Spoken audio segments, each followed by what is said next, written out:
Next, I'd like to welcome Dr. Lionel Robert, who is an associate professor in the University of Michigan School of Information and a core faculty in the Michigan Robotics Institute.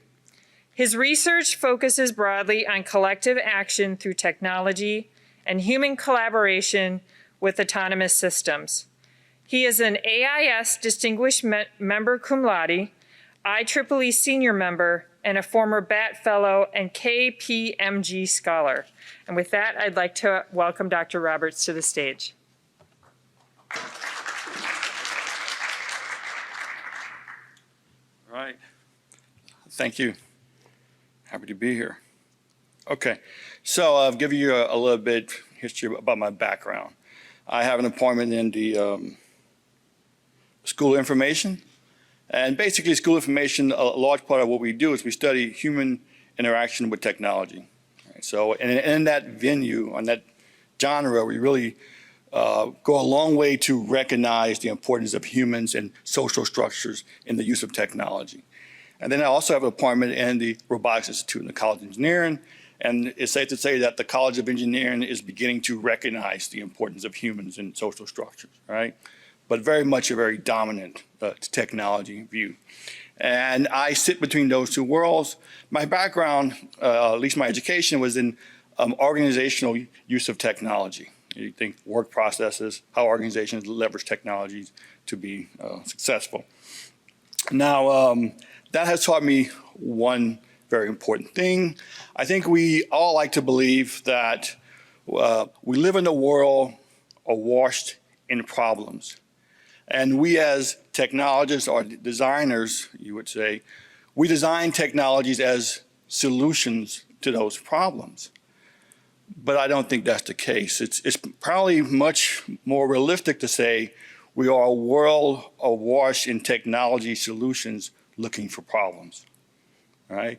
And robots are one such technology. And there's nothing wrong with that. That is an effective approach. Right? I mean, we see it all the time, Google, Facebook, they release technology and everyone finds ways that can be used. The problem is it often leads to an oversimplification of the problem itself in order to make the technology the appropriate solution. So I'm going to sort of talk about that during my presentation. So the title is Robots in Healthcare. Where is all this really going?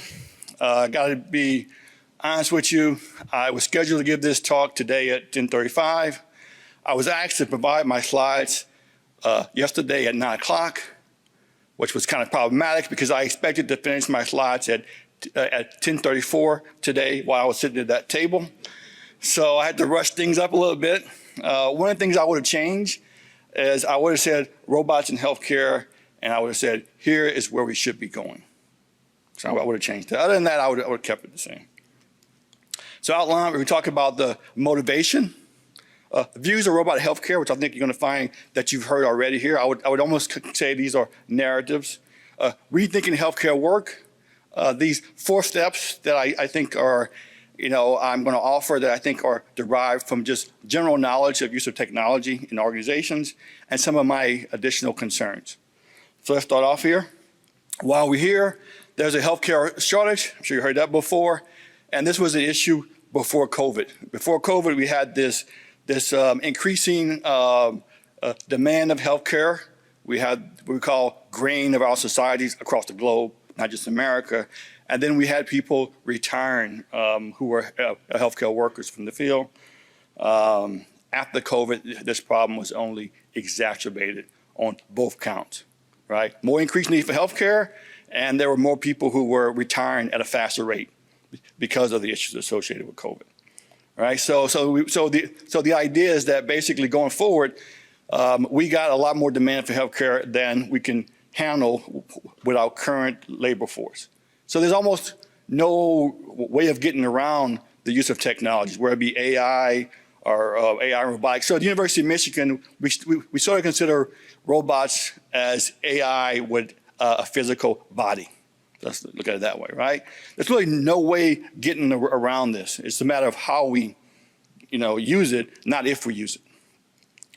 So, and it's not necessarily new.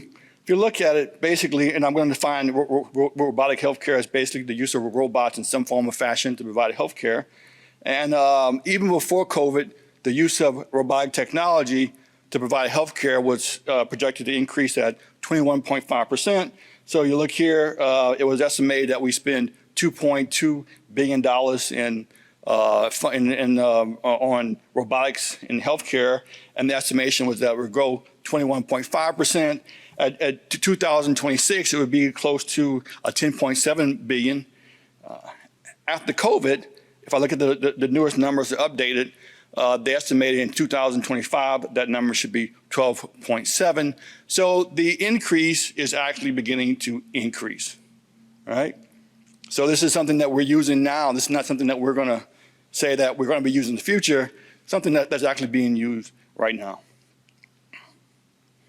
So let's talk about the views of robotic healthcare use, or I would even call these narratives or people, and we walk through them, right? You know, these views that the robot is going to replace the human, complement the human, or augment the human. These are the kind of things you hear when you come to a place like this. Right? I'm sure you heard it before, you're going to hear it again. So let's walk through these three views of robots. So replace, we're going to take a robot. This is, I would say, one of the most engineering-centric view. I got a robot. I'm going to take a human, go and replace a human, let's say a nurse, with a robot. And so essentially, the robot literally takes the place of the human. All right, there's, human has a job. Instead of having the human with a job, I get a robot with the job. And that's problematic on some issues, but that's the view, right? The other view is, no. That's too much, too fast. Let's use robots to complement humans. And so here we see this picture where there's a robot and a human helping a patient. Right? That's the other view you hear, right? That's the way to go, because you got this teamwork, collaboration.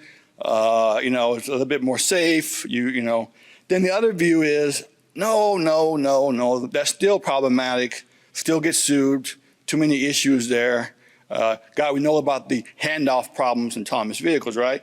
So it's like, no, we're going to actually use the technology, right, to augment humans, right? And that's sort of like the solution. And so we go from, I would say, a more engineer view where it's replace to a more, social science view. Like, no, let's just augment.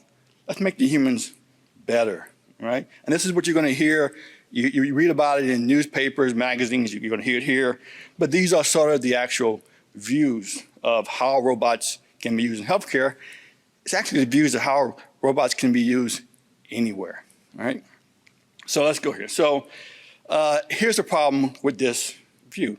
The problem itself is not, the view itself is how it's used. It's often used as a goal or input of design. So I have a robot. I'm going to design a robot to replace a nurse. I'm going to design a robot to replace an orderly. I'm going to design a robot to do this. Or I'm going to design a robot to complement this or augment this, right? And this becomes the input of a design. This is like, you have, okay, I got to design a robot to do this. This is wrong. This is wrong. When you hear this view, this idea that this is how you design robots, that this dictates what we're going to do in the lab, right? This is problematic. This is ultimately the problem that we face now. That most of what you're going to hear about the problems is this view, right? This leads to the idea, right? So a better way to look at this is that, no, these views are not inputs to design. Quite the contrary, they're reflections on the outcome of design. So what does that mean? That means, and I'm going to walk you through the steps. It's like after we design the robot in a way that can work with the human, then we look back and decide if it's replacing the human, if it's complementing the human, if it's augmenting the human as a reflection. In many cases, these distinctions are arbitrary. Let's face it. I mean, there are cases where you can clearly say, yeah, but in many cases, the same robot could be augmenting the human in one case and replacing the human in the other case. So in many cases, it's a bit arbitrary when you're trying to set these guidelines. So it's best to use these things as more reflection on after we've actually designed the robot to work with a human, not as a goal, right? So let's walk through the idea of the problem we have. And I'm going to say healthcare, but it's not just healthcare, it's in general, right? So we tend to think of healthcare work, like a lot of work, as a job, a fixed repository, a nurse, a certain type of nurse, a doctor, a certain type of doctor, a radiologist, right? That's where, this is how we think about it. And that's wrong, right? And that leads to the view is, oh, it's going to replace, it's going to complement, it's going to augment. That's not the way we should be doing, right? A better way to look at it is view jobs as tasks or a subset of tasks, right? Using jobs as the level of abstraction is just too high. It leads to a lot of problems, right? So we got to look at the job as a set of tasks. And there's 4 steps. These are general framework, and I'm going to go in detail next, but I'm going to introduce them here on how we could better design robots or figure out how to use robots in healthcare. So 1, you take a job, deconstruct that job into a set of tasks that's required of that job. Determine what healthcare tasks can be done by the robot. You can imagine there's there are 10 tasks, some of them can, some of them cannot. Then the important thing is determine what healthcare tasks should be done by the robot. Not everything that can be done by a robot should be done by a robot. And then recombine the healthcare tasks in a way to optimize work. All right, so let me give you an example of this. So, and then when you finish, some tasks are going to remain with the human, and some tasks are going to go with the robot, right? So we sort of get that. So let's walk through that in a little bit more detail. So 4 steps, we have a healthcare worker, we have a robot. So deconstruct the healthcare job into tasks. So we got 7 tasks that's performed by this healthcare worker, right? Then determine what healthcare tasks can be done by the robot. Let's say in this case, we determine that it's feasible, it's possible that 4 of these tasks can be done by a robot. Then we decide which of these tasks should be done by a robot. So, and this is both a qualitative and a qualitative assessment. From a qualitative standpoint, you can imagine, and we see a lot in online commercials, a robot comes into the hospital room and turns to the patient and says, "Good morning," and the patient just loves that. Loves having the robot, come up, "Good morning." Oh, and the patient, well, the argument can be made that the value of having something come in and say good morning is something that's value if it's done by a human. That there's a very big difference between having a human walk into the room and say good morning than having a thing walk into the room and says good morning. So from a qualitative assessment, yeah, a robot can do this, but is it something that adds value? Is it something that's more valuable to the patient if it's done by a human? Then there's the quantitative thing. Well, basically, imagine that the robot could, let's say, feed a human, but it takes 10 times as long as it does when another human is doing it. So it's possible to automate that, but it's just, from a performance standpoint, too much of a burden. The customer, the patient, won't like it, won't appreciate it, right? So actually, at this point, you're sort of looking at it and determining what adds value to the process, right? If we were doing this in other contexts, I would say, what tasks are strategic competitive advantage, right? Which strategies, what particular tasks are value added to the customer, right? Those are things you don't want to necessarily automate, right? But in a very real sense, you can actually walk through and say, no, we think for our patient, and you can interview patients, talk to patients, that it's important to have a human do this. Yeah, a robot could do it, but no, we think this particular task or set of tasks are done best with a human. And so then, basically, we combine the healthcare tasks in a way that optimizes work. And then you have potentially a new job for the human. And then you have a set of tasks that are given to the actual robot, right? Now, that's a better way to think about the use of a robot than it is this idea that I got a robot I'm going to replace, so on and so forth. Now, if you look at it from this standpoint, once this is done, then we can look back and determine, okay, what just happened there? Did the robot replace the human? Did the robot complement the human? Did the robot augment the human? But that's a reflection on what was done. It doesn't drive what should be done. Right? Too many people are designing robots thinking it's going to replace the nurse. It's going to replace it. Like, no. And that's the idea where I designed this one robot, typically the Pepper robot, right? I'm sure you see the Pepper robot, that little robot that's it's like a human-like robot. It has a screen on it. It's like people believe you can use that robot for anything and everything. Well, it's impossible, right? But the idea is that you make a robot, that's the solution. Let's go find a problem, right? So the idea is, no, it's not that simple, right? So don't look at this idea of the jobs, look at the task. And then we can create a situation that's beneficial to the patient and to the healthcare worker, right? In that case, we have a much more efficient, much more effective system and a better use of the technology. Now, that requires a lot of cooperation with the healthcare workers, with the patients. It requires getting out of the lab and saying, here's my robot, go use it, and actually saying, no, let's talk to stakeholders and figure out how this thing should be designed. Let's talk to stakeholders and figure out what it should be able to do. Not saying, here's what it can do, now go take it and you figure it out. So some of my other bigger concerns on this or important things is to acknowledge, even within this framework, that robots, like any healthcare agent, exist in a social technical ecosystem. So what does that mean? Well, for one, technology infrastructure is important and it can vary. This is a problem with making one robot for everybody, right? Maybe not every healthcare environment has 5G. Right? Maybe some healthcare environments have a better infrastructure where the robot can get around a lot more. Right? So there's all these infrastructure differences that actually matter. That makes it pretty hard to say one robot for all the world. Right? So you have to actually take into account, maybe that robot, is in a place where basically it doesn't have a lot of help if it gets stuck.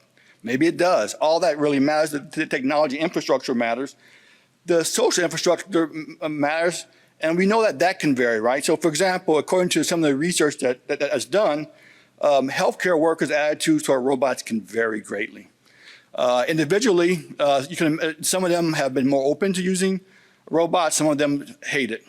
Some of them don't want it around, right? Some of them find it unsafe. I've talked to people outside of healthcare setting, people who work in warehouses that use robots, and the healthcare workers hate it. It's scary.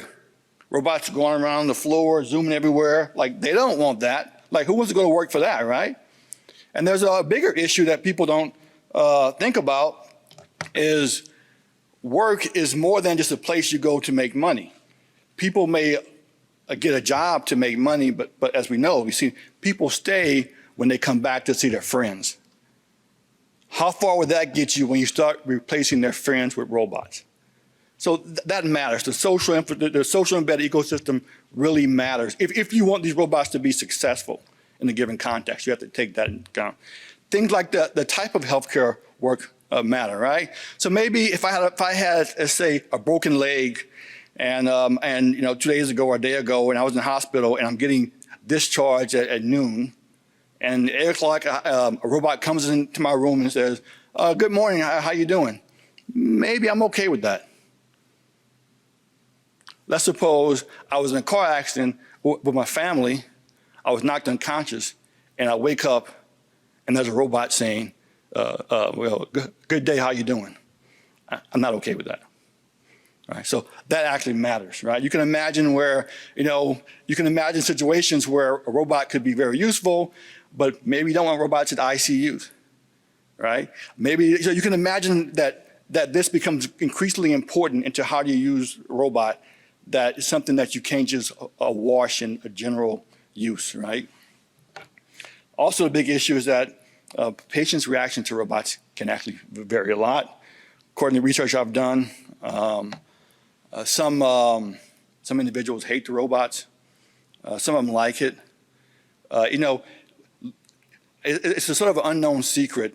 The number one demographics that are driving the use of robots are elderly people.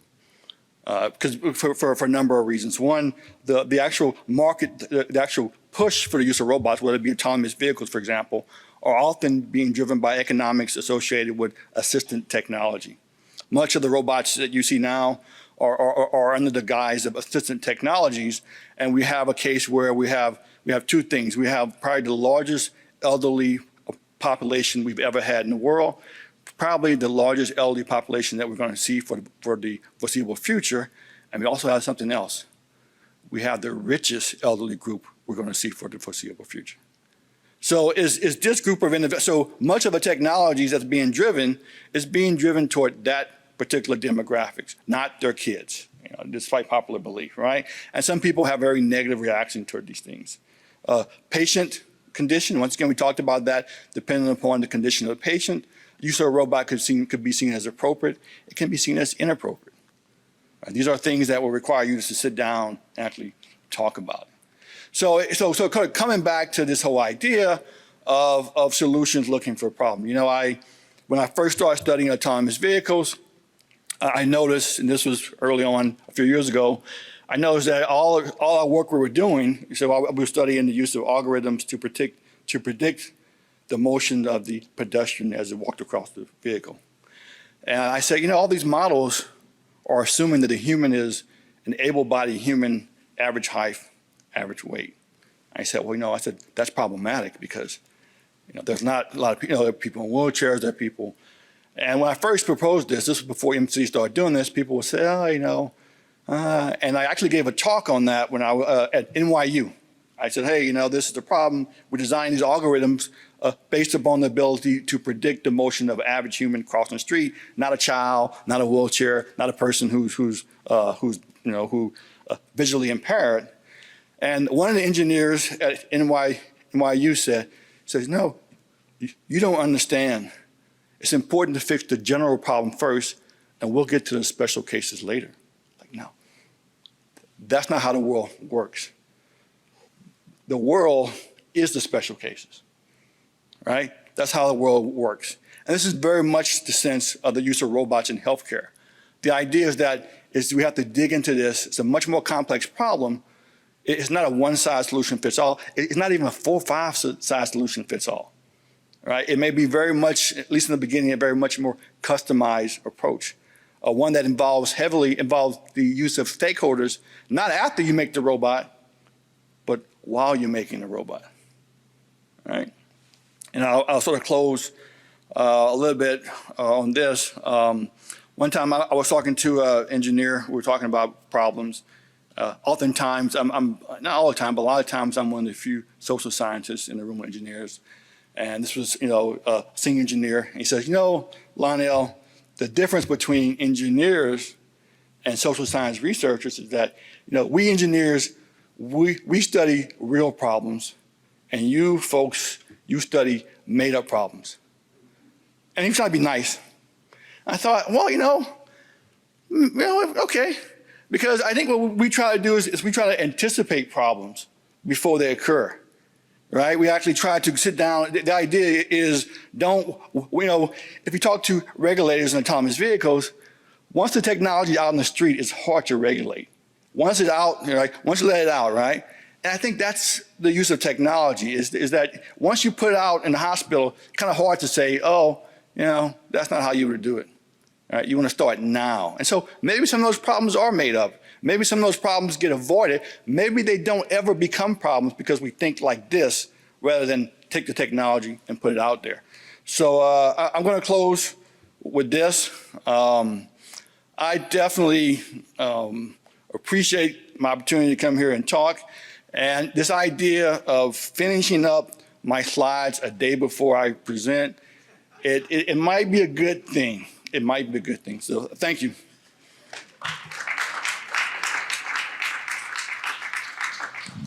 Thank you. I think we have time for a few questions. If there's some questions from the audience here, or if the people that are following us remotely want to put some questions in the chat, we can certainly ask our speaker. I'm going to start off with a question. I thought it was really interesting when you were talking about maybe some generational acceptance of robots. And I think about my own family members that are older. And I was surprised when you said that our older generation are maybe more accepting of robots. Well, I think I'm going to say that the technology, they can be, but the technology is being designed with them as the primary audience, not the younger generation. Yeah. And that they're having greater, because I think about an older person that's in the hospital wanting more of a personal care touch versus maybe a child who's in the hospital who thinks it's cool that the robot's coming in and talking to them every morning. Yeah, no, I think there is some generational issues, so I'll make that clear. But here's the difference is your grandparents are probably in a situation where if they get the technology, it's probably going to be well done. It's probably going to be, it would be more. So I would argue that you design technology like robots to help a nurse, not to know it, right? That's how you would do it, sorry. Whereas in certain other countries and certain other low resources places, they may not have a choice, right? And so that's sort of, but I will say that older generation is surprisingly good at Facebook. Right? I mean, if you think about it, who's on Facebook? Well, it's probably your grandparents and your parents, like me, right? So yeah. Well, yeah, my kids tell me I'm old because I use Facebook. Exactly. So. Exactly. But I think too, one of the things, if you've ever had a chance to go see some of the mail order pharmacies that are available, and we have one in town that's just recently got purchased by a different company, but their use of robots and technology for filling prescriptions is absolutely amazing. Yep. And it as a healthcare provider makes me nervous because I want to see that control and I want to know that what comes out of this bottle goes in here and that sort of thing. But realizing that there's no way they could keep up with the volume if it was a human that was making all of those actions. And we have a question. So special populations are who we should build to. How do we do that? So I think I think we should basically address those special needs because once autonomous vehicles are on a road, it's hard to bring it back and design in a way that deals with people. So how you deal with that is you put that into the initial startup. So when you start designing, when you do a needs assessment, you don't do a needs assessment with the typical average individual. You include people in there who are disabled. That's very important. They should be part of the initial. The idea is that if you put it up front in the design, you can do it in a more effective, efficient way. If you try to do it downstream, then it gets to be very hard, very inefficient, and just they're not very good. And so the key oftentimes, which I teach now in SI and robotics, is that when you're designing this technology, like don't just start with a convenient sample. Like get people of different ages group, get people with different abilities. Bring them into these labs and see how it reacts. It's very interesting. If anyone who watches the show Frankie and Grace, there's a whole episode about a crosswalk as they're getting older and it takes time longer to go across the crosswalk. They all collect their friends. Yes. And then it turns too quickly. Anyways, but that just reminds me of that, where a crosswalk, something that is really built towards the masses, but doesn't take into account people that are maybe a little bit slower in crossing. Exactly, let alone if you're, say, in a wheelchair, right? And the last time I checked in the state of Michigan, I could be wrong because I actually had to update my license. According to the state of Michigan, when the crosswalk light turns no walk, it's your responsibility as a pedestrian to be on the other side of the street. You lose the right of way, if I'm not mistaken. That's interesting. Yeah. That's very interesting. Well, thank you very much. Okay.